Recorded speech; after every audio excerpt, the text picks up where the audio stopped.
송생과학 송쌤입니다. 오늘은 1학년 1단원 직권의 변화에서요, 중학교 학년 증단 평가에서 시행되었던 문제를 해설하고자 하고요, 2017년도부터 2019년도까지 문항을 해설해 보도록 하겠습니다. 여러분 잘 따라오시면 되겠고요. 2020년도 문항 같은 경우는 올해 코로나 사태로 시험을 치르지 못했습니다. 그래서 기출문제가 없다는 점 알고 계시면 좋을 것 같습니다. 2017년 26번 문제 풀어보도록 하겠습니다. 그림은 지구 내부를 탐사하는 세 가지 방법을 나타낸 것입니다. 시추법이 있고 화산분출물 조사법이 있고 지진파 탐사가 있다는 것을 확인할 수 있네요. 우리는 이 세 가지를 정확히 알고 있어야 되는데요. 시추법 같은 경우는 직접적인 방법입니다. 땅속 깊숙이 구멍을 바로 뚫는 것을 말하는 건데요. 약 12km밖에 못 뚫는다는 단점이 있습니다. 지각도 다 못 뚫는 것이죠. 화산분출물 조사법 같은 경우는요, 화산이 폭발할 때 나오는 물질을 조사하는 방법이고요. 지구 내부의 지하 수백 킬로미터 이내의 물질은 확인이 가능합니다. 멘틀에 있는 물질을 어느 정도 예측할 수 있겠네요. 간접적인 방법으로는요, 지진파 연구법이 있습니다. 지진파가 통과하는 물질에 따른 지진파의 속도 변화를 이용해 연구하는 방법이고요. 즉, 지진이 흔들리면서 나타나는 그런 파형을 이용해서 연구를 한다는 겁니다. 지구 내부를 연구하는 가장 효과적인 방법이겠네요. 그러면은 정답을 한번 보도록 할 텐데요. 1. 시추를 통해서 외액의 상태를 알 수 있다? 지각의 상태 정도는 알 수 있겠죠. 시추는 지구 내부의 정보를 얻는 직접적인 방법인데 간접적인 방법이라고 해서 틀렸고요. 화산 분출물을 조사하면요, 내액의 구성 물질을 알 수 있다? 아니죠. 멘틀의 구성 물질까지는 알 수 있겠죠. 지진파 탐사는요, 지구 내부를 조사하는 간접적인 방법이기 때문에 틀리고요. 정답은 5번이 되겠습니다. 지진파 탐사를 통해 지구 내부가 여러 개의 층으로 이루어져 있음을 확인하고 있습니다. 나중에 배우시겠지만 P파와 S파가 이동하는 속도를 이용해서요, 지진 내부의 구조를 파악했다고 합니다. 2017년도 27번 문제입니다. 어느 기간 동안 지구 전역에 관측된 지진 발생 지점을 표시한 것이다 라고 되어 있습니다. 1일 동안 58회, 7일 동안 263회, 30일 동안 1494회가 발생했죠.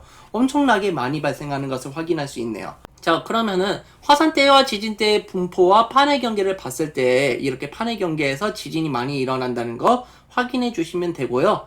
이런 태평양 주위의 이런 테두리를 보면요, 지진도 많이 일어나고 화산도 많이 일어나고 있습니다. 이런 것을 보고 우리는 불의 고리라고 합니다. 그럼 문제 한번 풀어보겠습니다. 하루에도 여러 곳에서 지진이 발생한다? 맞는 말이죠. 하루에만 58회 발생했죠. 지진은 판의 경계에서 주로 발생한다? 여기 얇은 선이 판의 경계예요. 근데 이 판의 경계랑 지진대가 거의 일치하고 있죠. 맞는 말이고요. 태양 가장자리에서 지진이 빈번하게 발생한다.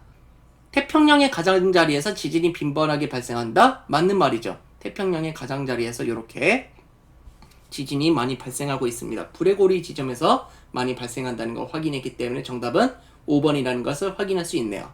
2017년도 31번 문제입니다. 다음은 두 가지 암석 A, B에 관한 조사 자료입니다. A, B의 암석으로 옳은 것을 한번 골라보도록 하죠. 자갈, 모래 등으로 이루어져 있고 전라북도 마이산에서 발견됐고 입자의 크기가 고르지 않대요. 이거는 여감의 특징이라고 볼 수가 있겠네요. 그래서 여감 같은 경우는 주로 자갈로 이루어져 있고 울퉁불퉁하다는 것을 알 수 있어요. 주로 모래로 이루어져 있고 공룡알 화석이 발견되었고 경기도 시화호에서 발견됐대요. 모래로 이루어져 있다는 게 힌트입니다. 그래서 모래로 이루어진 것은 셰일이나 이암인데 여기서는 셰일밖에 없네요. 그래서 정답은 1번이겠습니다. 2018년도 26번 문제입니다. 그림은 화강암을 구성하는 세 가지 광물을 나타낸 것이고 표는 이 광물들의 특성을 조사한 것입니다. 화강암 같은 경우는요, 장석, 석영, 흑운모로 되어 있다는 것을 알 수 있는데요. 흑운모는 주로 검은색을 띠고 있고요. 장석은 흰색이나 분홍색을 띠고 있습니다. 그리고 석영은 무색 투명하다고 보시면 되겠습니다. 이 두 가지는 쪼개지는 성질을 가지고 있는데요. 석영 같은 경우는 그냥 박살이 난다고 하죠. 깨지는 성질을 가지고 있습니다. 그리고 세 가지 광물 다 염산 반응에 반응하지 않기 때문에 화학물로부터 강하다는 것을 알 수 있죠. 그래서 건축물의 자재로 지금 현재 많이 쓰이고 있습니다. 그러면 A에 해당하는 광물이 뭐겠습니까? 장석 있고 흑운모 있기 때문에 답은 석영이라는 것을 확인할 수 있겠네요. 2018년도 27번 문제입니다. 답은 암석 표본을 관찰하고 작성한 보고서의 일부입니다. 편마음이라고 돼 있어요. 어두운 색과 밝은 색이 교대로 나타나서 휘어진 줄무늬가 보인다. 돋보기로 관찰하면 건물의 결정이 보인다라고 돼 있습니다. 변성암의 대표적인 종류 중 하나였는데 염리랑 큰 결정이 나와 있다는 것을 요 두 가지를 보고 확인할 수가 있죠. 특히 가평의 명지계곡 같은 데 보면요, 이런 편마암이 많이 분포하고 있습니다. 그럼 문제 한번 풀어보죠. 층리가 관찰된다? 아니죠. 염리죠. 변성암의 한 종류이다? 맞는 말입니다. 용암이 굳어져서 만들어진 암석이다. 이거는 화성암을 나타내는 거기 때문에 정답은 2번이 되겠습니다. 2018년 32번 문제입니다. 다음은 화산의 피해와 혜택에 관한 사진 자료이다. 가와 나중 화산이 우리에게 주는 혜택에 해당하는 것은 이 문제는 너무 쉬운 것 같아요. 지열 발전을 하면은 전기나 난방 같은 거를 지원해 줄 수 있을 거고, 화산지대의 온천은 관광지로도 많이 활용되겠죠. 그런데 화산재로 인한 비행기 결항이나 화산 분출물에 의한 매몰은요, 비행기가 운항하지 못하거나 삶의 터전을 잃어버리는 건데 이거를 장점으로 볼 수가 없겠죠. 그래서 정답은 2번이라는 것을 확인할 수 있겠습니다. 자, 2019년도 26번 문제입니다. 인터넷으로 원각사지 10층 석탑을 검색한 결과입니다. 원각사지 10층 석탑은요, 조선 세조 때 건립이 되었고요. 이 탑은 변성암인 땡땡으로 만들어졌다. 땡땡으로 이루어진 이 석탑은 산성비를 비롯한 풍화 침식에 약해서 유리 보호막을 씌웠다고 되어 있습니다. 산성비에 약하고 건축물의 자재로 많이 쓰이는 것은요, 바로 대리암입니다. 석회암이 열과 압력을 받아서 생긴 암석이고요. 변성암의 일종입니다. 건축 자재 또는 조각품으로 활용되는데요. 실내 조각품으로 많이 활용하고 있습니다. 옆에 되게 멋있는 동상도 있는데 미켈란젤로 부오나로티라는 작품이고요. 이탈리아 르네상스 시대에 이제 생겼다고 하네요. 그러면 대리암으로 만든 조각상을 확인하면 되는데 정답은 3번이라는 거 확인할 수 있겠습니다. 2019년도 31번 문제입니다. 다음은 현장 체험 중 학생들이 나눈 대화의 암석 숭앙 과정을 나타낸 것이다. 암석 속에 조개화석이 들어있네. 조개화석이 들어있으면 우선 퇴적암이라는 거 생각해 주시면 돼요.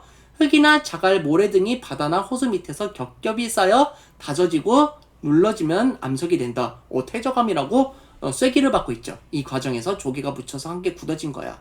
그럼 답이 뭐겠습니까? 퇴적물에서 다져지고 굳어져서 만들어지는 퇴적암이 나와줘야 되겠죠. 정답은 4번이라는 거 확인할 수 있겠습니다.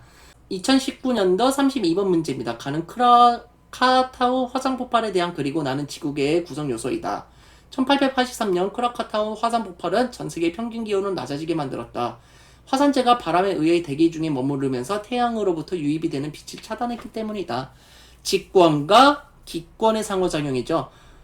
화산재가 대기를 가리면서 기온을 낮춘 거라고 보면 되겠죠. 이거와 비슷한 게 바로 황사입니다.